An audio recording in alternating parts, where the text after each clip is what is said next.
El aire es denso, pesado por una humedad que se adhiere a la piel. El sol del Cretácico tardío golpea sin piedad, y el ambiente huele a resina, a flores exóticas y a la descomposición perpetua de una selva que nunca duerme. Sobre nuestras cabezas, una bandada de pterosaurios atraviesa el cielo, sus sombras deslizándose como espectros sobre la tierra. Del espeso follaje emerge una familia de triceratops, cada uno del tamaño de un camión.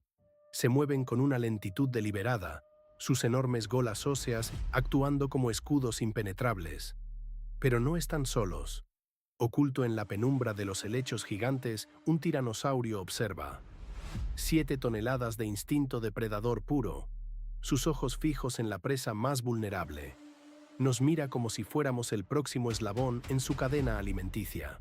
Este es el mundo de hace 66 millones de años. Un planeta gobernado por titanes, un reino que en cuestión de horas dejará de existir. Porque desde el silencio absoluto del cosmos, un mensajero del olvido se precipita hacia la Tierra. Una roca de 10 kilómetros de diámetro viajando a una velocidad de 20 kilómetros por segundo. Cuando impacte, el veredicto será final. El 75% de todos los seres vivos desaparecerá. El planeta se convertirá en un desierto calcinado durante milenios. La paradoja más profunda de nuestra historia reside en este momento. Si aquel proyectil cósmico se hubiera desviado, si hubiera pasado de largo, la humanidad nunca habría existido. Nuestra conciencia, nuestras civilizaciones, nuestras preguntas sobre el universo, todo ello es el resultado improbable de aquella catástrofe. Para comprender la magnitud de la pérdida, primero debemos visualizar la vida que fue borrada. El planeta era un invernadero global. No existían los casquetes polares. En las costas de la Antártida crecían frondosas selvas tropicales. Por esta tierra deambulaban criaturas que desafían la imaginación. El Argentinosaurus, con un peso cercano a las 100 toneladas, el equivalente a 25 elefantes compactados en una sola criatura, pasaba cada hora de su vida simplemente llenando su estómago, su cuello de 10 metros alcanzando las copas más altas de los árboles. En los ríos, cocodrilos de 8 metros de longitud acechaban, capaces de arrastrar a un dinosaurio de tamaño mediano a las profundidades.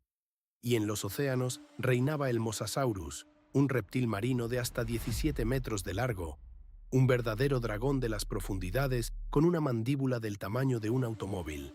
Incluso los depredadores más conocidos eran más formidables de lo que el cine nos ha hecho creer. La mordida de un Tyrannosaurus Rex, 3 veces más potente que la de cualquier cocodrilo moderno, podía pulverizar los huesos de un Triceratops como si fueran cáscaras de nuez. Y los velociraptores no eran los grandes reptiles escamosos de la ficción, sino depredadores ágiles, cubiertos de plumas y letales en su cacería en grupo. Un mundo de una complejidad y majestuosidad sobrecogedoras, aniquilado en un instante para que otro, infinitamente más frágil, pudiera nacer.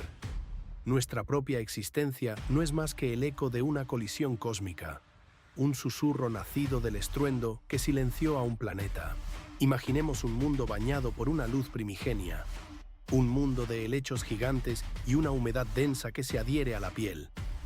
En este escenario se mueven criaturas del tamaño de un pavo corpulento, cubiertas por un plumaje que desmiente su naturaleza letal. No nos dejemos engañar por su aparente fragilidad. Son cazadores que operan en manadas, una sinfonía de sigilo y violencia coordinada. Su arma más célebre es un instrumento de precisión mortal, la famosa garra en forma de hoz en sus patas traseras. Un único golpe, certero y profundo, es suficiente.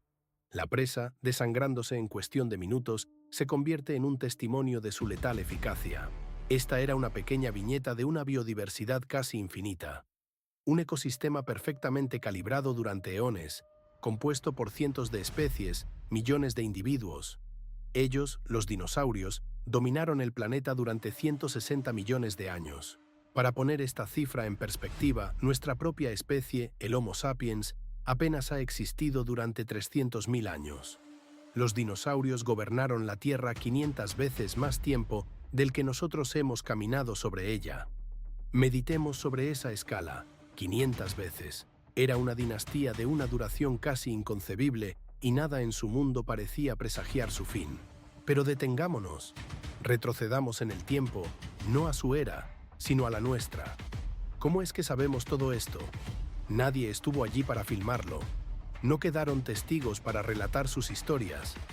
¿Cómo llegó la humanidad a comprender que, mucho antes de su propia existencia, la Tierra perteneció a gigantes? La respuesta yace enterrada bajo nuestros pies. Los primeros huesos de criaturas colosales fueron encontrados por seres humanos hace miles de años. En la antigua China, estos restos no eran vistos como evidencia de un pasado biológico, sino como los huesos de dragones ancestrales. Eran reverenciados, sí, pero también triturados hasta convertirse en un polvo medicinal. Imaginemos la escena: fósiles de un valor incalculable, testigos de millones de años de evolución, pulverizados para convertirse en un remedio para el dolor de cabeza. ¿Cuántos esqueletos únicos, cuántas especies desconocidas se perdieron para siempre de esta manera? Es una pregunta cuya respuesta jamás conoceremos. En Europa, la interpretación fue diferente, pero igualmente errónea. Los enormes cráneos y colmillos de mamuts desenterrados se consideraban la prueba irrefutable del diluvio universal. Eran la confirmación material de una antigua leyenda bíblica. Monjes y eruditos ascendían a las montañas, encontraban conchas marinas fosilizadas a miles de metros sobre el nivel del mar y declaraban, con certeza absoluta, que las aguas del gran diluvio habían cubierto la totalidad del planeta. Todo este paradigma de mitos y leyendas comenzó a resquebrajarse en el año 1811. Una niña de 12 años, llamada Mary Anning, paseaba por la costa de Lyme Regis, una pequeña aldea inglesa. Los acantilados de la región, conocidos hoy como la costa jurásica, se desmoronaban constantemente por la acción del mar, revelando estratos de tiempos olvidados. Y fue allí, en la pared de un precipicio, donde Mary vio algo anómalo. Un cráneo colosal, con cuencas oculares inmensas y una mandíbula erizada de dientes afilados como dagas. Con una paciencia y una determinación extraordinarias, desenterró no solo el cráneo, sino un esqueleto completo. Pertenecía a un ictiosaurio, un reptil marino con la silueta de un delfín, pero la boca de un depredador de pesadilla. Poco después, Mary descubrió un plesiosaurio, aquella criatura de cuello inverosímilmente largo y cuerpo como un barril. A estos hallazgos le siguieron muchos otros fósiles únicos. Mary Anning se convirtió en una de las mejores cazadoras de fósiles de su tiempo. Poseía un conocimiento innato de la anatomía antigua que superaba al de muchos académicos de renombre. Sin embargo, las puertas de la ciencia oficial le fueron cerradas. La razón: ser mujer. Sus descubrimientos, que cambiarían nuestra comprensión de la vida en la Tierra, eran sistemáticamente atribuidos a los caballeros científicos que se los compraban.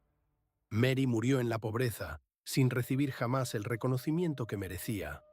Solo en tiempos recientes, la historia ha comenzado a restaurar la justicia, otorgándole el título que legítimamente le corresponde: la madre de la paleontología. Gracias a entusiastas como ella, la ciencia comenzó a ensamblar el rompecabezas del mundo antiguo. En 1841, el biólogo Richard Owen acuñó una nueva palabra: dinosaurio.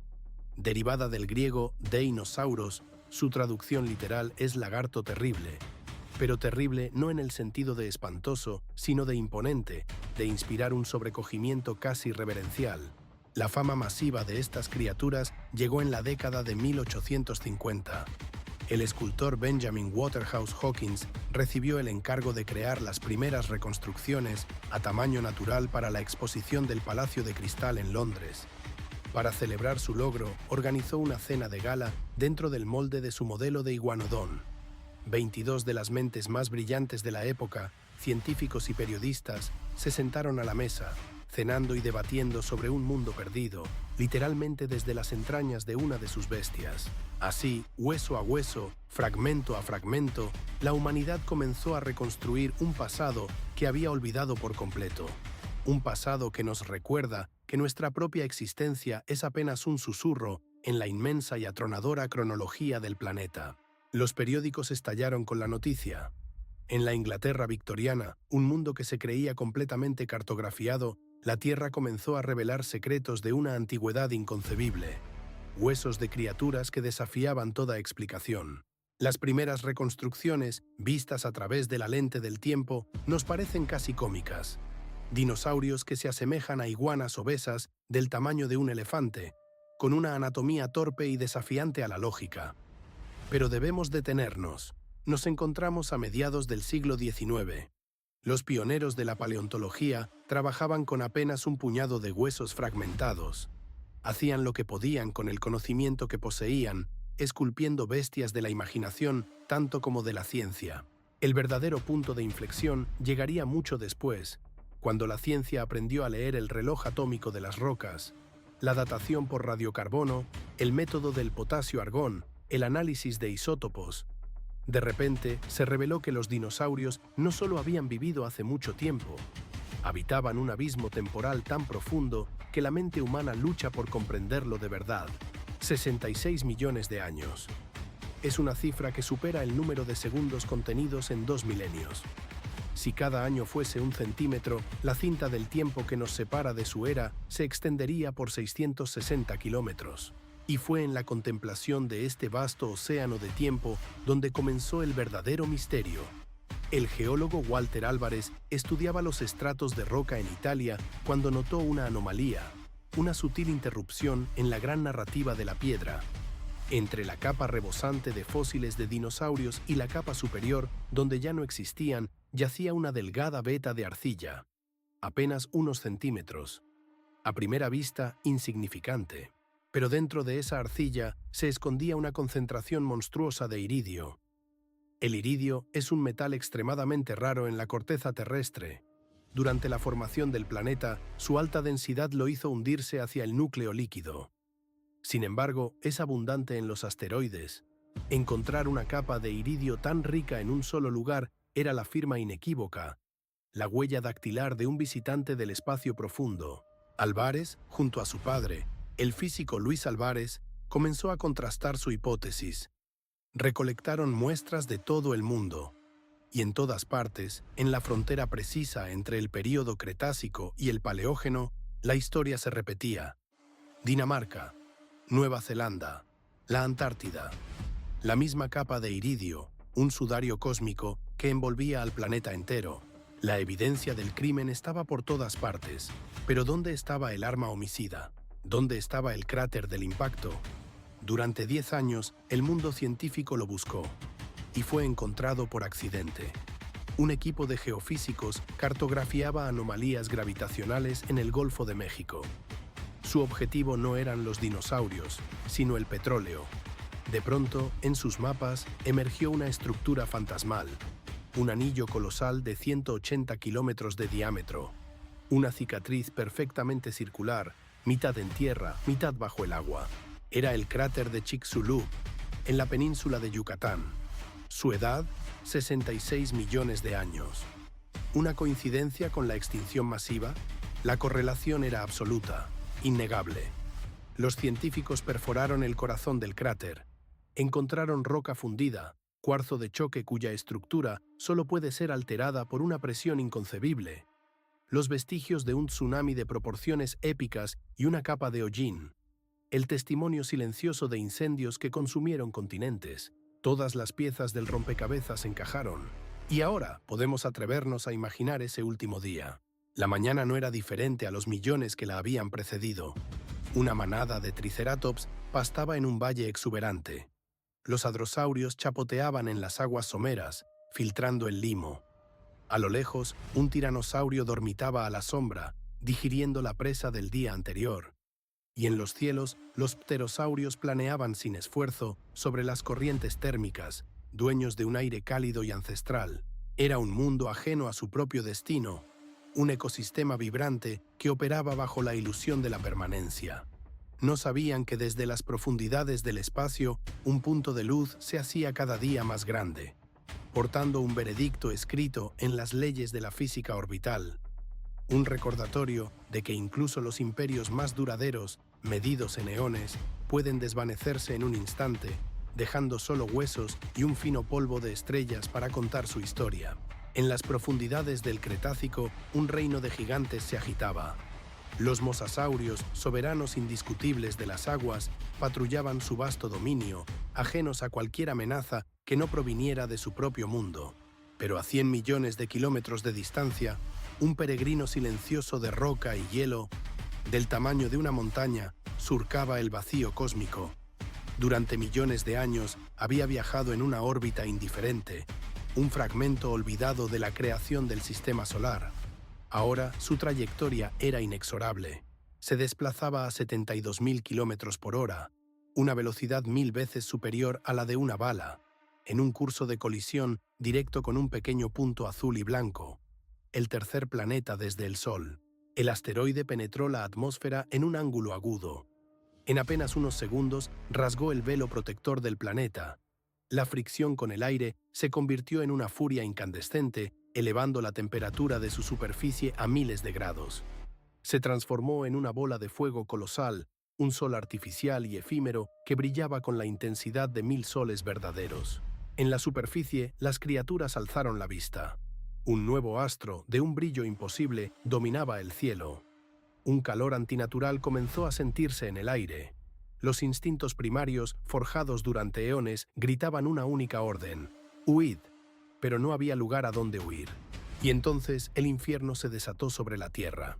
El impacto liberó la energía de 10.000 millones de artefactos atómicos como el que devastó Hiroshima. La roca cósmica no solo golpeó la superficie, perforó la corteza terrestre hasta alcanzar el manto fundido. En una fracción de segundo, un cráter de 30 kilómetros de profundidad se abrió en la Tierra, una herida tan honda como 10 montes Everest, apilados uno sobre otro. Los bordes de esta cavidad colapsaron hacia adentro, pero la cicatriz, conocida hoy como Chicxulub, quedaría grabada para siempre. Una onda de choque omnidireccional se expandió a la velocidad del sonido. En un radio de 1000 kilómetros, toda forma de vida se desvaneció en un instante. No se quemó, se vaporizó. Simplemente dejó de existir. De los tiranosaurios, los estegosaurios y los triceratops no quedó ni siquiera ceniza. Solo una delgada capa de carbono en el registro geológico, el fantasma de un mundo perdido. Miles de kilómetros cúbicos de roca fundida fueron vomitados hacia el cielo. Parte de este magma incandescente escapó de la atmósfera, alcanzando el espacio solo para ser atraído de nuevo por la gravedad. Comenzó a caer. Una lluvia de fuego barrió los continentes. Desde América del Norte hasta Asia, desde África hasta Australia, los bosques del mundo ardieron al unísono. El planeta se convirtió en una pira funeraria global y el humo comenzó a asfixiar el cielo. Sin embargo, esto era solo el comienzo de la catástrofe. El impacto generó en el océano una ola de 1,5 kilómetros de altura, un muro de agua, un rascacielos líquido de 500 pisos que avanzaba con la velocidad de un avión a reacción, borrando todo a su paso. El megatsunami alcanzó las costas de lo que hoy es Texas, inundando territorios a cientos de kilómetros tierra adentro. Los ecosistemas costeros, cunas de vida, fueron aniquilados por completo, y en los cielos se gestaba el golpe de gracia. Miles de millones de toneladas de polvo, hollín y ácido sulfúrico ascendieron hasta la estratosfera, creando un sudario impenetrable. La luz del sol ya no podía alcanzar la superficie. Una noche perpetua se cernió sobre el planeta. Una noche que duraría meses. Las temperaturas se desplomaron entre 20 y 30 grados en todo el globo. Las heladas se apoderaron de los trópicos. Sin luz, la fotosíntesis se detuvo. Las plantas, la base de toda la vida compleja, comenzaron a morir masivamente. Primero perecieron los herbívoros, privados de su sustento. Luego, los grandes carnívoros, al desaparecer sus presas, también sucumbieron al hambre. Como si la agonía del planeta no fuera suficiente, la propia Tierra se convulsionó. El impacto había fracturado las placas tectónicas. En el territorio de la India moderna, los volcanes despertaron de su letargo, iniciando una era de erupciones gigantescas que envenenaron aún más la atmósfera. El reinado de los dinosaurios no terminó con un rugido, sino con el silencio que sigue al fuego y la oscuridad. Fue la aniquilación casi total de un orden que había perdurado por 150 millones de años, borrado por un evento cósmico de una violencia inimaginable. Un silencio que, sin embargo, no era el fin de la vida, sino el preludio de un nuevo comienzo, una tela en blanco que esperaba pacientemente el amanecer de un mundo nuevo. En las entrañas del planeta, una herida se abrió. Durante miles de años, un pulso de fuego líquido brotó sin cesar, una hemorragia de roca fundida que cubriría una superficie de más de 1.000.000 de kilómetros cuadrados. Hoy conocemos esta vasta cicatriz geológica como las trampas del Deccan. Sus erupciones incesantes no solo remodelaron la Tierra, envenenaron el cielo, inyectando gases tóxicos en una atmósfera ya frágil, preparando el escenario para el acto final de una era. El telón cayó con una violencia inimaginable. El 75% de todas las especies del planeta se desvanecieron en el silencio del registro fósil. Los amos del mundo, los dinosaurios de mayor tamaño que un perro, fueron borrados de la existencia. Con ellos se fueron los señores del aire, los pterosaurios y los titanes de las profundidades, los reptiles marinos.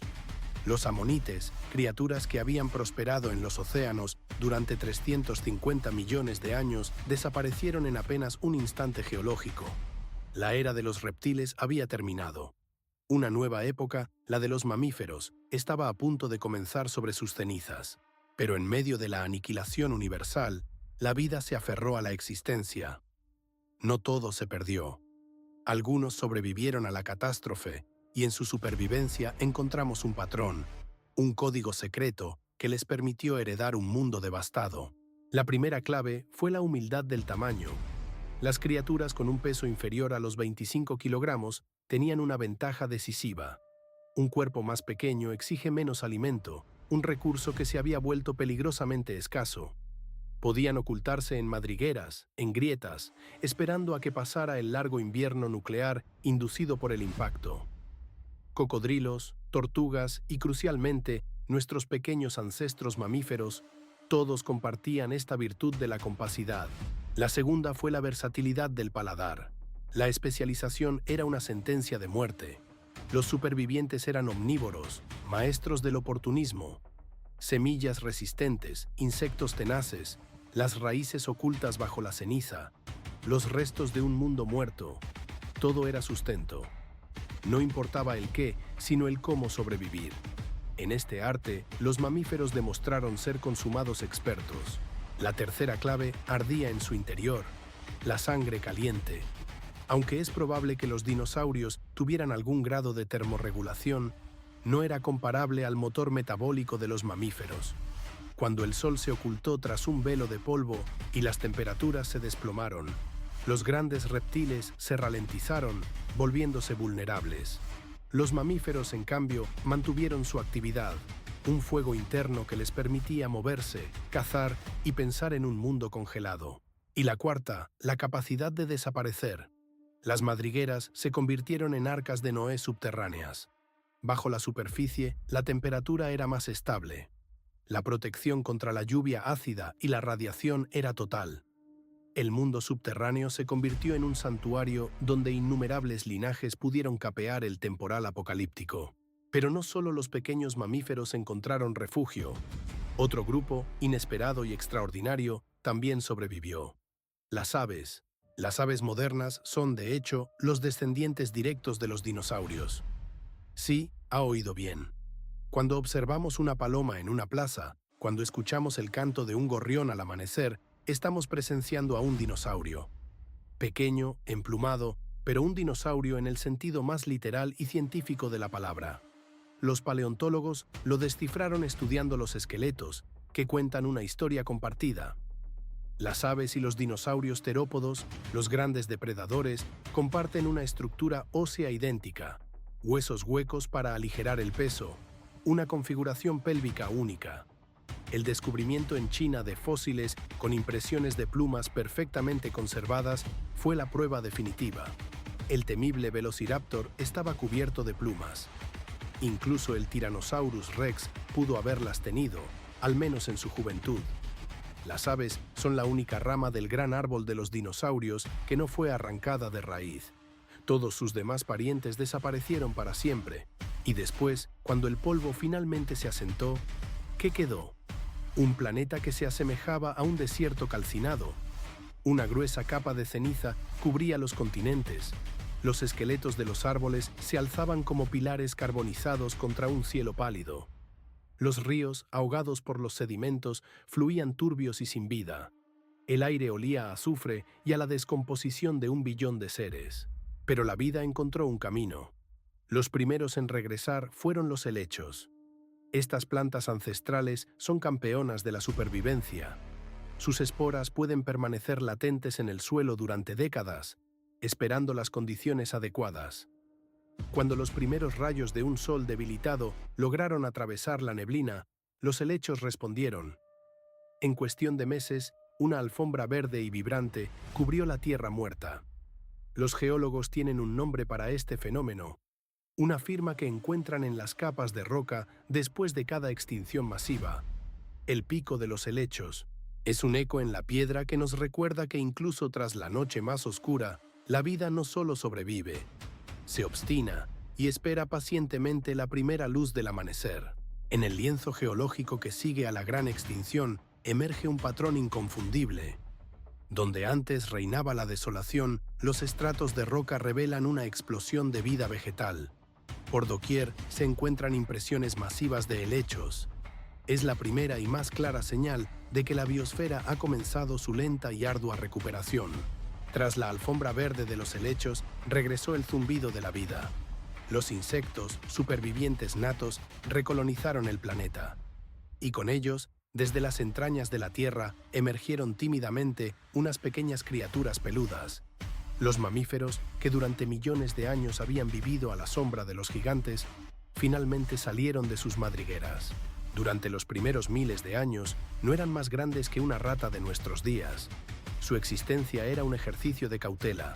Se alimentaban de semillas, de los insectos que ahora abundaban y de los restos de la vegetación que cubría el suelo. Vivían en un estado de alerta perpetua, temerosos de un mundo que apenas comenzaba a sanar. Pero el mundo estaba cambiando a una velocidad vertiginosa. Los nichos ecológicos, ocupados durante eones por los dinosaurios, yacían vacíos. Los inmensos herbívoros que consumían toneladas de vegetación habían desaparecido, dejando un festín ilimitado. Los colosales depredadores que acechaban en cada rincón se habían extinguido. Por primera vez, ser pequeño no era una sentencia de muerte. El miedo a convertirse en el almuerzo de otro ser se disipó. Fue entonces cuando los mamíferos comenzaron a crecer. La evolución, liberada de sus cadenas, se desató con una furia creativa, acelerándose decenas de veces. Unos pocos millones de años después, por las llanuras ya deambulaban criaturas del tamaño de un cerdo. El tiempo siguió su curso y aparecieron animales tan grandes como una vaca y luego tan imponentes como un elefante. Hace 60 millones de años, en las altas copas de un mundo renacido, surgió un nuevo linaje, los primeros primates. Eran seres pequeños, no muy distintos a las musarañas modernas, que habían hecho de los árboles su reino. Se nutrían de insectos y de los frutos que la nueva flora ofrecía. En ese universo tridimensional de ramas y hojas, su biología se adaptó de forma extraordinaria. Desarrollaron una visión binocular que les permitía calcular con precisión milimétrica las distancias para saltar entre las ramas. Sus extremidades evolucionaron para agarrar con firmeza, y un pulgar oponible les otorgó una destreza sin precedentes. Esos pequeños seres arbóreos son nuestros ancestros directos.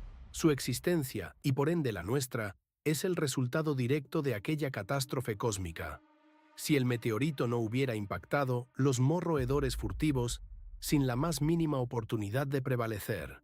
Los primates jamás habrían tenido la necesidad o la oportunidad de descender de los árboles. El Homo sapiens nunca habría aparecido en la naturaleza.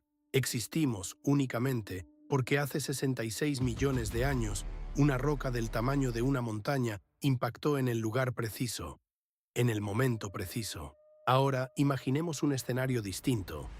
¿Qué ocurriría si mañana los científicos del mundo emitieran un veredicto unánime e inapelable? Un asteroide de 10 kilómetros de diámetro se dirige hacia la Tierra. La colisión es inevitable. La fecha: dentro de un mes. ¿Qué sería de nosotros? Si el impacto ocurriera en el océano, las primeras víctimas serían las ciudades costeras, los grandes faros de nuestra civilización. Nueva York, Tokio, Shanghái, Londres, San Petersburgo, todas serían borradas del mapa por muros de agua de cientos de metros de altura. Miles de millones de almas desaparecerían en las primeras horas tras el impacto. Si golpeara en tierra firme, la onda de choque aniquilaría toda forma de vida en un radio de 1000 kilómetros. Las ciudades se convertirían en polvo, los bosques arderían hasta los cimientos y el calor evaporaría los ríos. Pero al igual que con los dinosaurios, el verdadero peligro vendría después. El polvo y los escombros lanzados a la atmósfera ocultarían el sol. Comenzaría un invierno de impacto, tan devastador como un invierno nuclear, pero sin una sola bomba. La temperatura global se desplomaría entre 20 y 30 grados. Las cosechas se malograrían por completo. La ganadería se detendría en seco sin forraje para alimentar al ganado. La infraestructura que sostiene nuestro mundo se vendría abajo. Las redes eléctricas colapsarían por sobrecargas y la imposibilidad de efectuar reparaciones. La red global de información, el Internet, se desvanecería en el silencio digital. La logística se paralizaría. Los puertos, destruidos o inundados, quedarían inservibles. Los aviones no podrían volar a través de una atmósfera saturada de polvo. Los trenes se detendrían, inertes en sus vías sin electricidad. Al cabo de un mes, los supermercados estarían vacíos. A los 3 meses, la hambruna se convertiría en la única realidad. 6 meses después del impacto, solo quedarían aquellos con la previsión o la suerte de tener invernaderos, generadores, reservas de semillas y combustible. La humanidad, como especie, probablemente no desaparecerá. Reducida, dispersa, arrojada de vuelta a una existencia primitiva, pero viva. Porque la vida, incluso la que se cree dueña del planeta, es tenaz. Y en el silencio de un mundo roto, esperaría, una vez más, a que los helechos volvieran a crecer, señalando el inicio de un nuevo y desconocido capítulo. Somos una especie demasiado astuta, demasiado adaptable. Poseemos tecnologías que los dinosaurios ni siquiera podrían haber concebido. Refugios subterráneos excavados en las entrañas de la roca, ciudadelas bajo tierra capaces de albergar a miles. Bóvedas de semillas en el corazón helado de Svalbard, un arca de Noé botánica para un mundo postapocalíptico. Dominamos el arte de cultivar alimentos sin la caricia del sol, en granjas hidropónicas bañadas por una luz artificial que imita un amanecer perpetuo. Tenemos reactores nucleares, corazones atómicos que prometen energía durante siglos, mucho después de que la superficie se vuelva inhabitable. Millones de almas sobrevivirían. Quizás incluso cientos de millones esparcidas en enclaves ocultos por todo el globo. Pero la civilización, tal y como la conocemos, se extinguiría. El Internet, esa red neuronal que conecta a la humanidad, los teléfonos inteligentes, nuestras ventanas al mundo, el comercio global que une continentes en un flujo incesante de bienes e ideas, las vastas megalópolis, monumentos de acero y cristal a nuestra ambición, todo se convertiría en un eco del pasado. Solo quedarían pequeñas comunidades aferradas a una existencia agraria, a una economía de subsistencia. Se necesitarían siglos para reconstruir, quizás milenios para alcanzar de nuevo las cumbres del conocimiento que una vez dimos por sentadas. Pero esto nos lleva a una pregunta más profunda, a un fascinante ejercicio de imaginación. Retrocedamos en el tiempo, 66 millones de años atrás.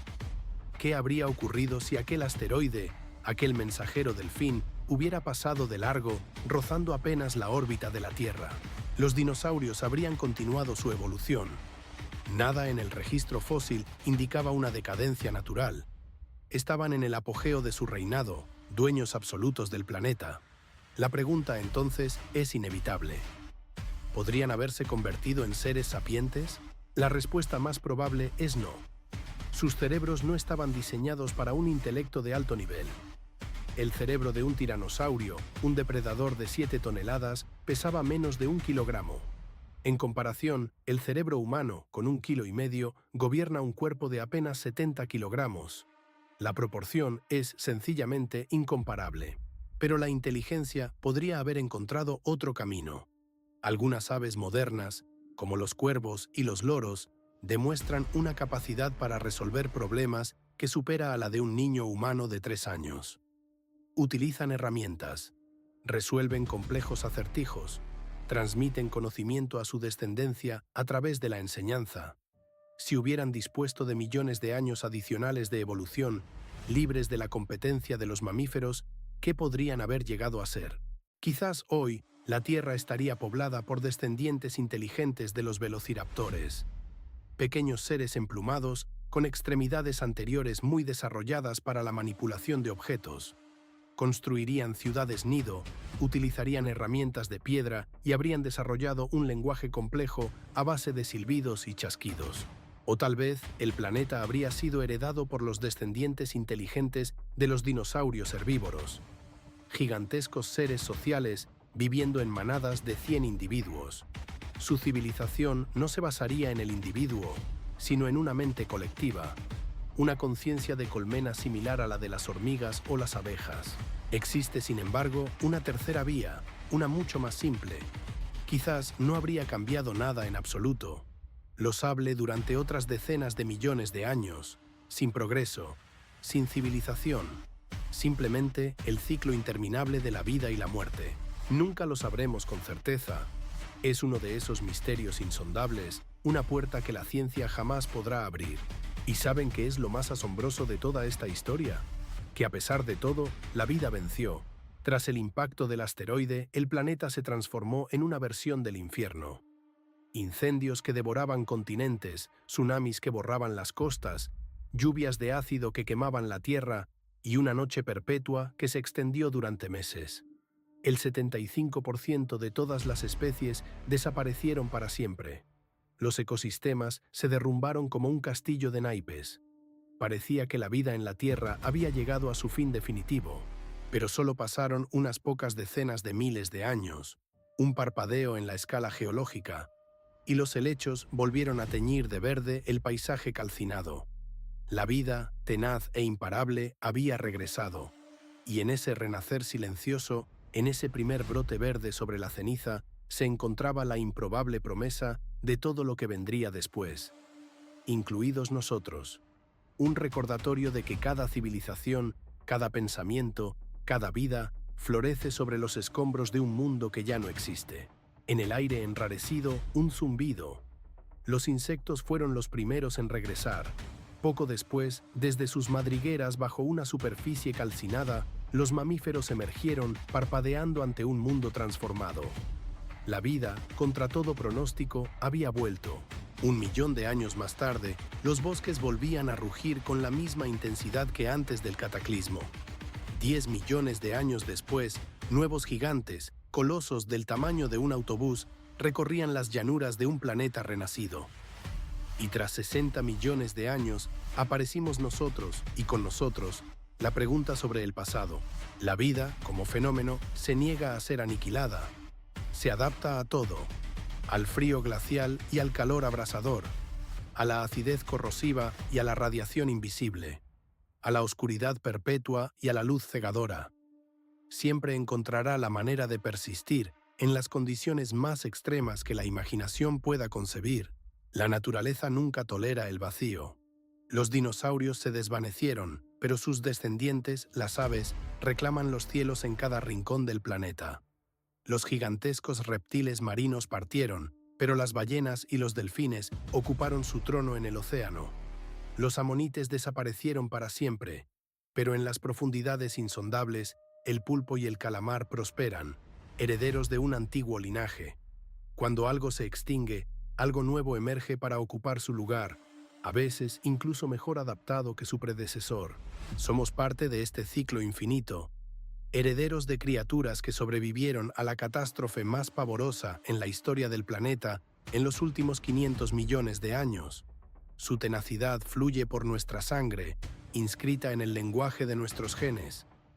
Su voluntad de vivir está codificada en cada una de nuestras células, y es esta herencia la que otorga a nuestra existencia un valor y un asombro aún más profundos. La vida no solo sobrevive, evoluciona, se complejiza y finalmente aprende a contemplarse a sí misma.